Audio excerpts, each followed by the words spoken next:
आज की दुनिया में हम इसको मोटिवेटेड देख रहे हैं। सर धंधा बड़ा अच्छा है, अनपढ़ लोगों के चरणों में पीएचडी पड़े हुए सर, क्या बात है, भभूति ले रहे हैं उनसे साहब, उनसे तिलक लगवा रहे हैं।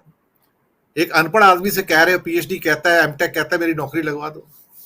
धनंजय बाबू आपके पास आता हूँ सर, अभी वो बिहार से लौटे गुजरात में गए हुए आजकल, जैसी गडकरी साहब ने इन्फॉर्मेशन दिया है सर। वो एक और बाबा आया करते थोड़े दिन पहले, आजकल दिखाई नहीं देते। वो पूछते थे बेटा तूने लास्ट टाइम समोसा कब खाया था, तो कहता बाबा जी 15 दिन हो गए। कहता तू आज जा, पहले जब शाम को जाके समोसा खा।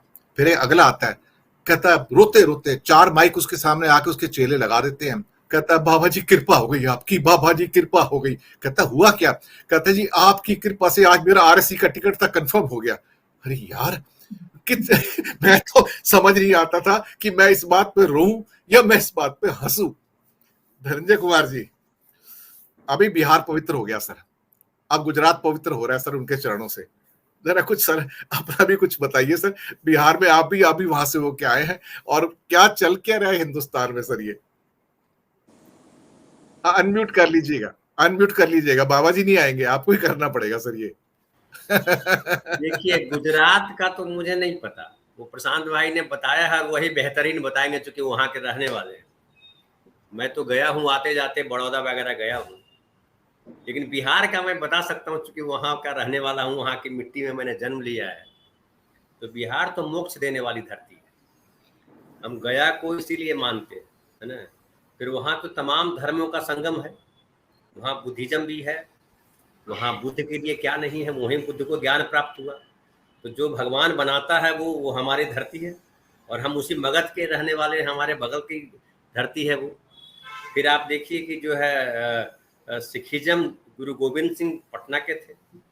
फिर जैनिज्म महावीर की बात करते हैं तो वो भी हमारे बिहार के थे, और हमारा जिला जो राजगीर है वहाँ पे उनका बड़ा ये है। और फिर आप जाइए पावापुरी जाइए, जहाँ उनका महानिर्वाण प्राप्त हुआ था, और वो तालाब अभी भी है, और बड़ा जैन धर्म के मानने वाले वहाँ जरूर जाते हैं। शिखर संवेद भी है वहाँ हमारे पास में, लछुआड़ एक फेमस जगह है वहाँ है। तो ये जो बिहार है वो तो भाई संतों की भूमि है, वाकई जिनको संत कहते हैं। ये जिसकी आप बात कर रहे हैं या जिसकी विवेचना करने हम यहाँ बैठे हैं, वो संत नहीं है। या बाबा से भी जो हमारे जो मन में आता है, जो बचपन में अगर हम याद करते हैं, तो बाबा का मतलब होता था साधु।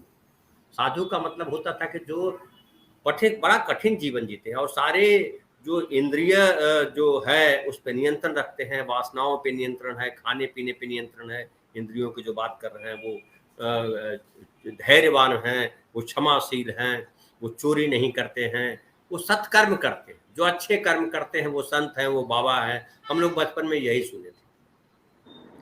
लेकिन पाखंड तब भी था, लेकिन पाखंड का आज जो जो जो आपने कहा कि पहले जो है कम पढ़े लिखे लोग थे, तो कम लोग बाबा के पास थे, कम बाबा थे।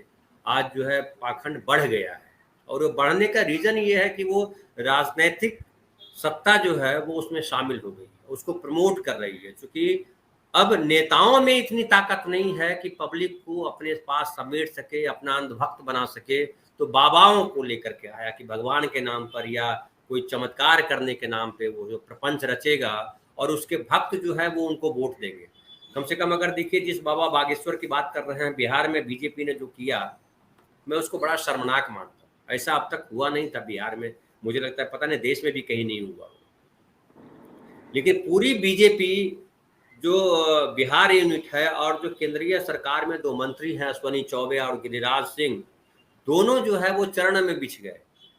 आप जिसकी बात कर रहे हैं, मनोज तिवारी जो है उनकी गाड़ी ड्राइव कर रहा था। तो वो स्थिति पब्लिक जो देख रही है वो क्या समझ रही है। हालांकि बिहार को मैं इसलिए बेहतरीन मानता हूँ, इसलिए भी कि जागरूक प्रदेश हमारा है। ठीक है, वहाँ पे कई सारी गड़बड़ियाँ हैं, जो मानव गड़बड़ियाँ हैं वहाँ भी है, लेकिन बहुत स्थिति बदली है।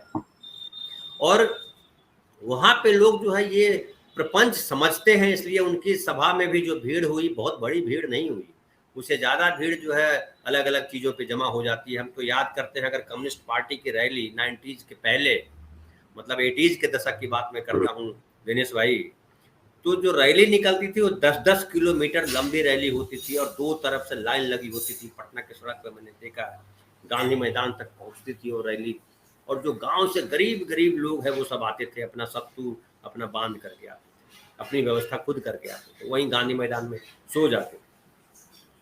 तो ये जो है, ये जो कथावाचक के तौर पे जो बाबा प्रस्तुत किए जा रहे हैं, इसमें भी कथावाचकों में भी जो है एक स्तर है। समझिए रमेश भाई ओझा, चूंकि प्रशांत भाई इस बात को मानेंगे कि रमेश भाई ओझा हुए या मुरारी बापू हुए, वो कथा वाचन करते थे। वो चाहे भगवत गीता की कथा सुनाए या रामचरितमानस की कथा सुनाए, वो कथा वाचन करते थे। किसी पॉलिटिक्स पाखंड से उनका उस तरह का संबंध नहीं था, जहां तक मैं मानता हूँ। फिर जो है कुछ झांसाराम बाबा और फलाना बाबा, दही समोसा खिलाने वाले बाबा की बात कर रहे हैं, ऐसे कई बाबा टीवी ने पैदा किया। और मैं जानता हूं, मैं एक और बताऊं कि जो टीवी के जो बाबा पैदा हुए, जो टीवी चैनल शुरू हुआ धार्मिक, उसकी शुरुआत जो है हमारे माधवकांत मिश्र जी ने की थी, जो हमारे पाटलिपुत्र टाइम्स के एडिटर थे। बाद में वो भी बाबा बन गए थे और कई सारे बाबाओं को जन्म दिया से मतलब है उनको प्रमोट किया। और हमारे एक मित्र अभी हैं दिल्ली में, जो उनके लिए ढेर सारे वीडियोज बनाए। आप याद कीजिए, स्टार न्यूज पे एक बाबा, एक ब्राह्मण आते थे, ज्योतिषी आते थे, और वो भी फिर एक दाती महाराज करके आते थे इंडिया टीवी पे, वो सब बाबा बन गए और वो प्रपंच में शामिल हो गए ढेर सारे लोग। तो ये इसलिए है, मुझे लगता है कि इसको एक पार्टी जब सपोर्ट करने लगती है, और हमारे देश में अभाव में जीवन जिया जा रहा है। आप देख लीजिए कि 80 करोड़ लोग जब 5 किलो अनाज के लिए दौड़ लगा रहे हैं, और वो धन्य हो रहे हैं कि मोदी जी हमको 5 किलो अनाज दे रहे हैं, उनको ये भी नहीं पता है कि 5 किलो अनाज वो नहीं दे रहे हैं। तो ऐसी स्थिति में बाबा का प्रपंच जो है वो चलेगा, और इसीलिए चल रहा है। जी जी